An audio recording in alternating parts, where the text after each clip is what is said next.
amazing. Here with me in studio is a man who has created not one, but two of his vision boards. And from my conversation with him, his first vision board, everything has already happened. Hence why he created his second vision board. Some of us are still on our first vision board, but that's still okay. I have here with me Sam Kishiru. He is the CEO of NILAB, but he's very well known as a tech entrepreneur. Happy New Year. Happy New Year. What did you do with yourself during the New Year? Drove my sons to see the fireworks. Other than that, I just stayed at home throughout the holidays. But I watched the Dubai and I watched London, and I get so jealous. They really know how to usher in the new year. That was impressive. It was. Let's dive into this. So vision boarding. Yes. You have created two vision boards. Yeah. One you had mentioned 2016?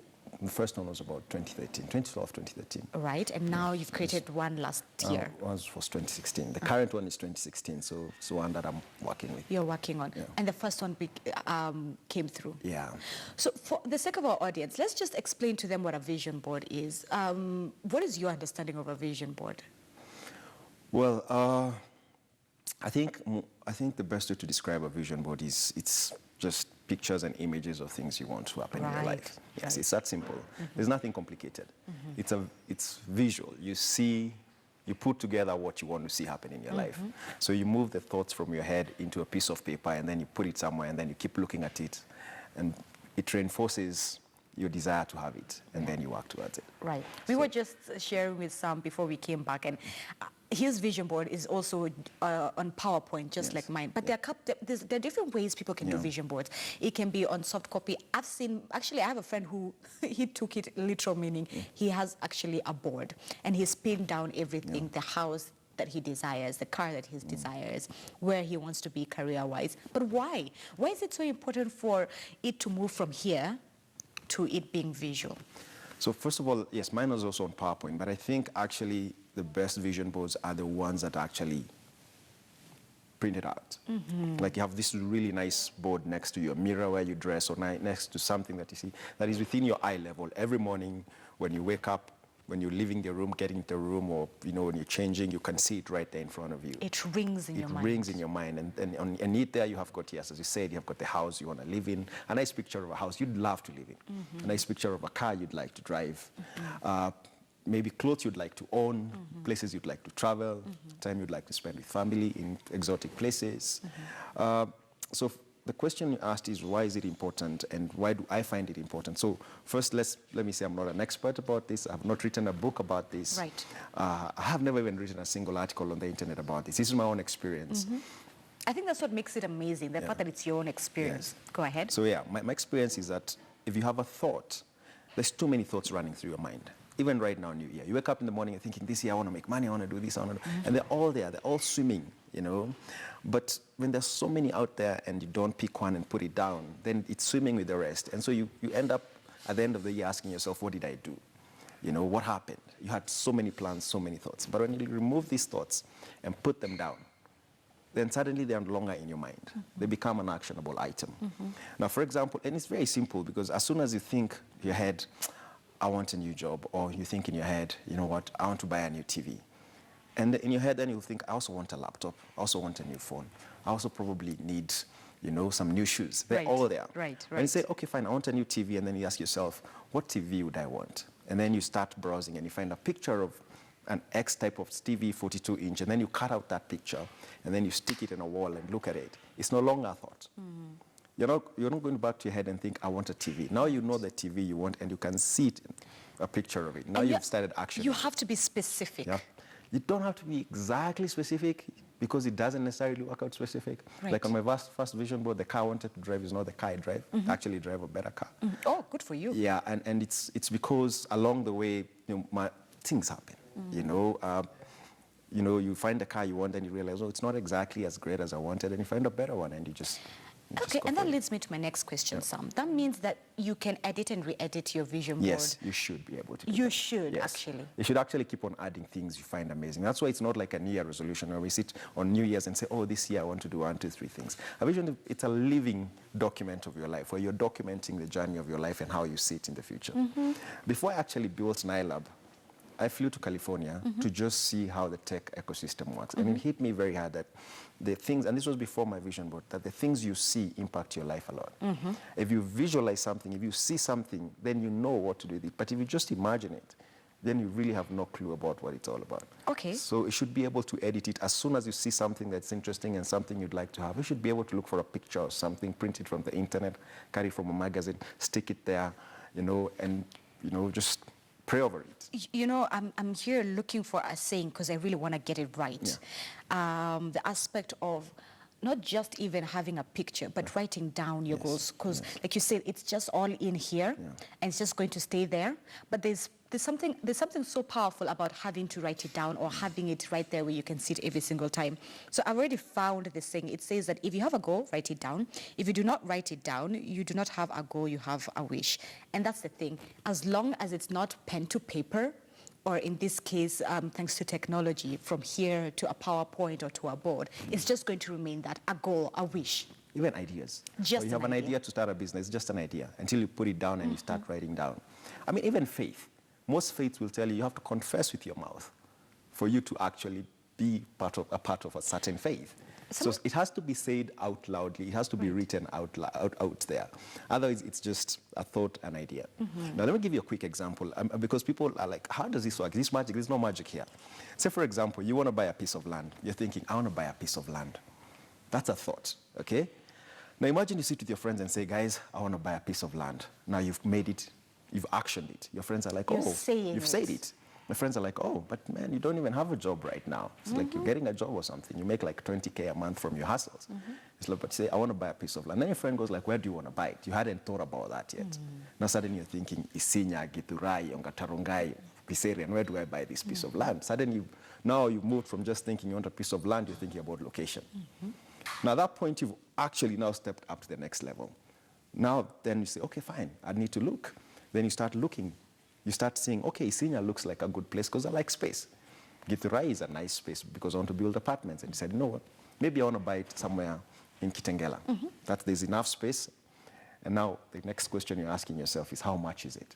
Now you've moved 3 steps.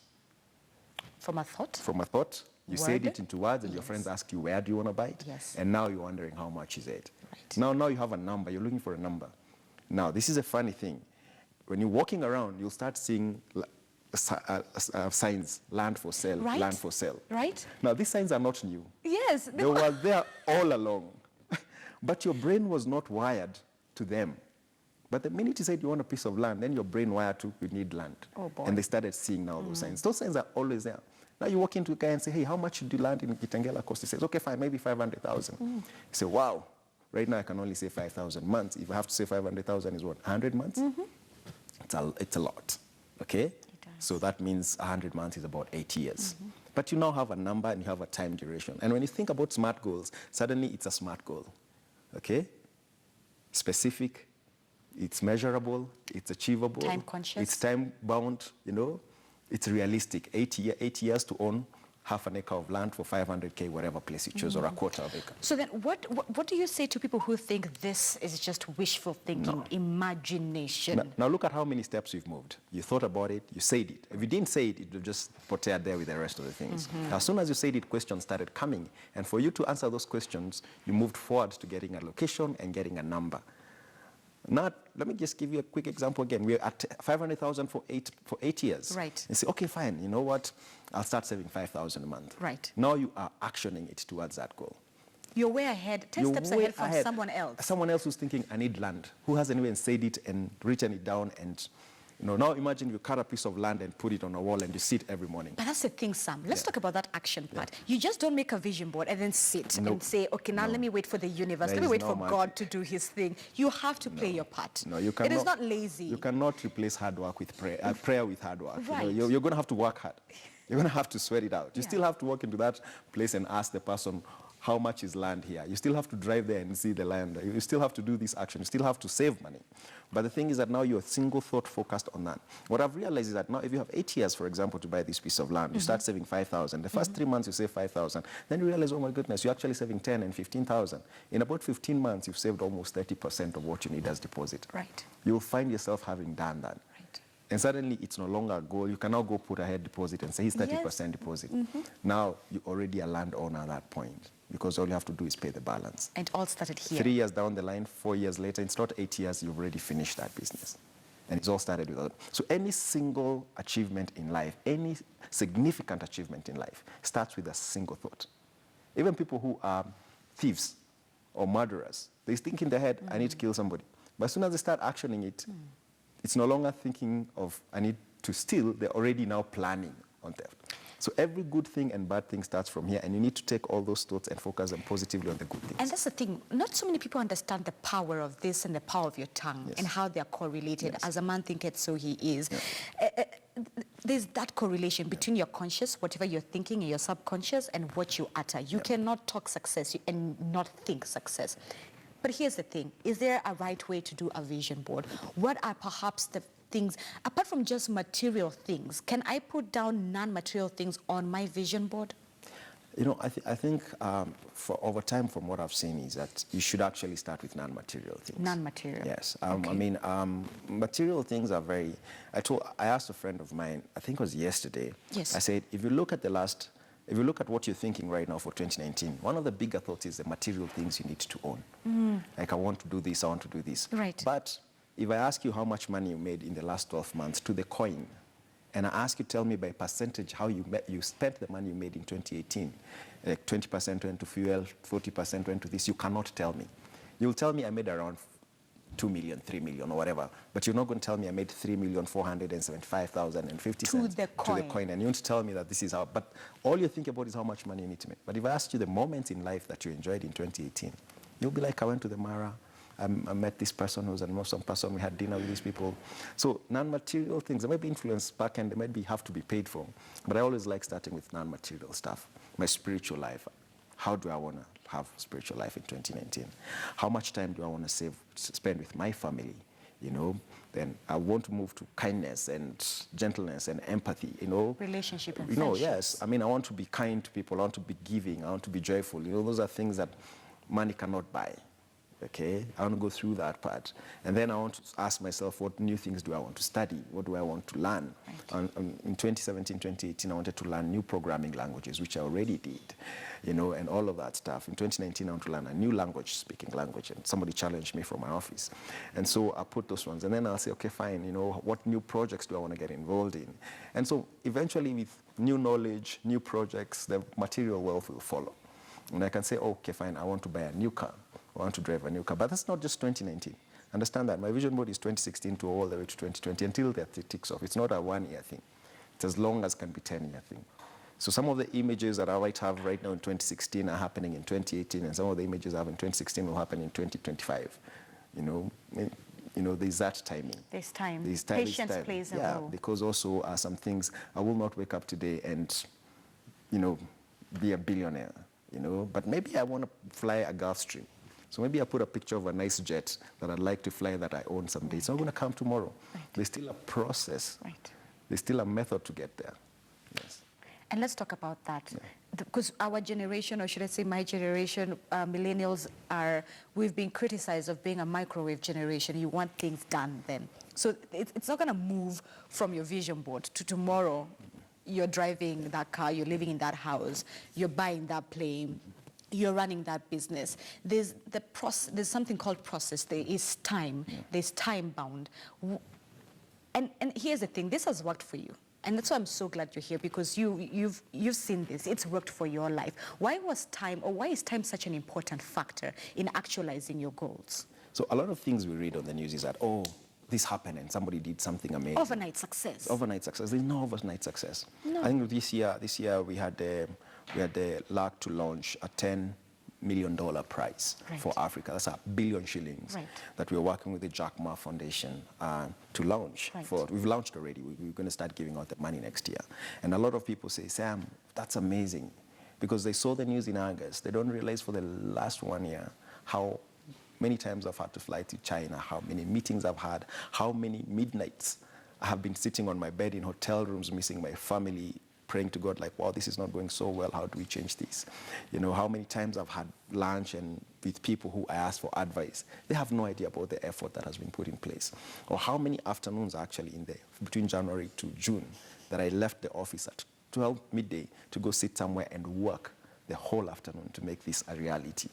And so a lot of people will assume that then the news you read is exactly when it has happened.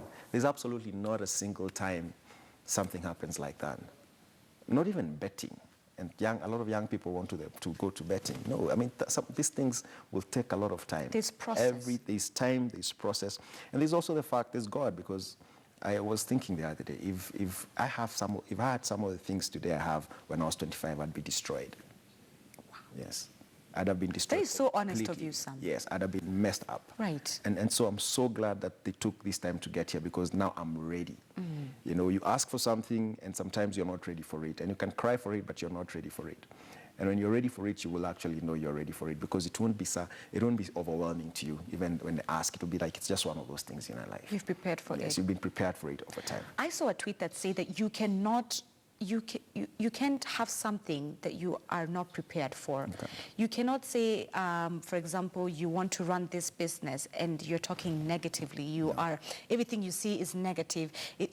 Even though the economy is spiraling, you need to see different. And that's what now makes the 1% different. Yeah. I want to challenge you. I want to go to Twitter and look at write the names of the top 5 most toxic, negative people for the last 8 years. On my timeline? Anywhere. Just pick Twitter and say this person is so negative. And then try to draw a timeline of their success in the last 8 years. Oh, boy. 0. Right. That toxic negative draws more negative towards them. When they open the newspaper, they don't see the opportunity, they see the negative news. When they switch on TV, they see the negative news. So what happens? They do not see the opportunities that are all over them. When they walk, they don't see that piece of land sign for sale. No. They'll see a different land. They see the dirt on the street. They'll see the dilapidated building. They'll see the matatus that are not working. They'll see the potholes. If you're very negative in your head, you attract this. You see the same things as you walk around. Somebody once called me team positivity, and I realized I was offended initially, and then I realized, no, this is my blessing, because everywhere I go, I see things that could work, not things that don't work. So, Sam, what do you say to people who perhaps want to be where you are, or even with their own goals? Things are hard. Even you've painted for us the gruesome picture of the late nights flying, the flights that you have to take, being away from your loved ones, just to make sure that you succeed in this goal. It's tough. It's one thing for you to write down your goal. It's another thing for you to actualize it. It's tough. And during that time, did you not feel that you want to give up? That this is it. Maybe this is not meant to happen. Definitely. When you are at that point, what is it that keeps you going? I shall tell you a story that I haven't shared a lot. Last year, 2017, was such a bad year. I considered shutting down some of the major businesses we have completely. You hit rock bottom. I hit rock bottom. I was like, I can't do this anymore. So how did you get up? How did you get up from that? I took time, 2 weeks, cleared my head out, went off social media in 2018, went off any negative space that could have sent me negative vibes, and I just said, I'll give it one more shot. And that's why the whole year we worked so hard and were able to just do something very amazing. And so the first thoughts for me is always the negative thoughts of it's not working, it's not going to work, or the country is too corrupt, or people are stealing money, or this. Then what? Okay, fine, we sit down and cry, then what? Then you just shut that out. Then suddenly you start seeing things you could do. And suddenly you're putting your energy in the right places. I'm telling you, I can't tell you for sure I won't feel like giving up in the next 12 months or in the next 24 months. There will be moments I'll be hit so hard. There are new challenges that will come. I will be hit so hard I'll want to give up. But then I write down those challenges again. Every time before I sleep and I'm stressed out about something, I take my phone, I open my notes, I type my notes. The challenges. The stressful thoughts. I'm stressful about runway. I'm stressful about salary. I'm stressed about this contract. I'm stressed about this particular employee. I'm stressed about this particular client. I'm stressed about this particular tax issue. I write them down before I sleep. And as soon as I write them down, I sleep better because I've removed them from my head. Now they're not swimming in my head anymore. They're already on a piece of paper, or they're already on my notebook on my phone. Now suddenly I'm not thinking about them because they've already been taken care of, sort of the first step. So I'll sleep. Now, I have a worry list. So if you look, you'll find that there's a worry list for January, for February, for March. And every time April becomes difficult, I'll go to the worry list for January, and I discover 0% of the things I worried about materialized. I go to February, I discover 0% of the things I worried about. And so when I'm writing down my worry list for April, I'm like, none of this will materialize, and I keep on sleeping better. And so those references help me when I'm stressed and when I'm about to give up. So last year when I was about to give up, it was also the same moment. Not last year, but one now. I was the same thing. I went back to my worry list for 2013, 2014, 2015. I was like, nothing of this happened. When I cleared my head, I was able now to go like, all we have to do is put our heads down, work hard, and we'll get where we want to go. Wow. And so again, you don't just, sometimes you take the negative thoughts, put them down, and now just sort of... It helps you clear your mind and think yes. different. Think differently, yes. Because if you look at most of the things you've worried about to your age today, ask yourself how many have materialized. The things that gave you a lot of stress last year did not materialize. Right. Yes. Okay. I found the tweet. Allow me to read it for you. Okay. It says, you've made a habit of downplaying your blessings, being unsure of the good things that come your way, being afraid of whether the good things will come and stay. But you don't see, Sorry. It's okay. But don't you see that you can never attract what you're not ready for? That's it. I mean, if you say somebody is young and they want to get married and they see a beautiful lady or a beautiful man, if they're not ready also to even have conversation with that person, they don't have that self-confidence, it won't work. It's that simple even in the dating scene. If you think about it, if you meet the president today and you have not been prepared to be able to speak to the president in your mind in the fact that you've been following what's happening, what will you do? You'll just get a selfie and go home. You know what I'm saying? Then social capital. And that happens to a lot of people. You have to, somehow your mind has to be prepared for the moments in your life. And I've discovered that because I had the privilege of meeting the president the first time, and I didn't know what he said. But by the second and third time I met him, we had very good conversation. I had a chance to meet billionaires, and I've sat with them in a room, and I found myself prepared to have conversation, and I'm not a billionaire. So your mind is your best friend or your worst enemy? Yes. And so because when I'm meeting these people, I already have this vision board, first of all. I know where I'm going, and I know that they may be part of it or they may not be part of it. They're not necessarily, they're not the ones that call the shots at the end of the day for my destiny, okay? Me and God have already agreed on my destiny. You are just somebody I'm meeting along the way on my path to that. It doesn't matter you're a billionaire, it doesn't matter you're the president. So already my destiny is set for me. I've already designed it in my head and put it there and asked God, give me direction for this. So if I bump into you, then I'm not looking for you to give me anything. In that case, then I'm able to talk to you as a man to man or a man to woman in a very comfortable setting. And so I don't end up making mistakes on the things I say. Before I did this, I used to think, oh, if I meet this person, because all those thoughts are swimming here. And when I met them, they were completely uninterested in me. Because they saw me coming to take what they had. They saw me coming as somebody who was needy, who needed help, who needed salvation, who needed whatever it is they could help us. And so they shunned me away. But now when they meet me, they can tell from just meeting me, I'm not interested in their money, their wealth, or their power, their influence. Right. We actually might work together towards something interesting together. So I'm more of an asset than a liability. But that's because you have to prepare your mind to see from that perspective. Again, that's it. When you're designing that destiny, you're designing it for yourself, not because Bill Gates is going to make an influence on it, not because whoever is going to make an influence on it. If they come, they're just a blessing in that direction. Sam, before we close off, we are asking our viewers what their top 3 goals for 2019 are. Could you share with us a sneak peek of some of your top 3 goals for 2019? My goodness. Again, my vision board is very personal because you had asked me to bring this. Okay, share with me in general. I think one of my top goals this year is to spend time with my sons. I have 3 sons. Wow. To spend more time with them and try to teach them something. There are 52 weeks in a year. I want to teach them one thing every week, one new thing. So I'm going to try and teach them 52 things in 2019. That's a big part for me.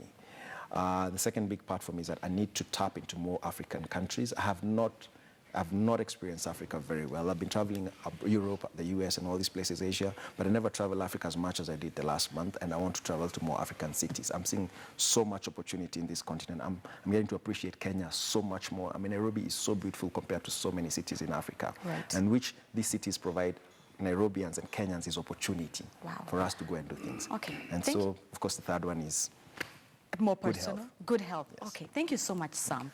Sam Gishiru, he is a tech entrepreneur. But before we can take a commercial break, I hear that New York City is just counting down into the new year. Let us cross over live and see how they are planning to usher in 2019 in New York City. Take a look.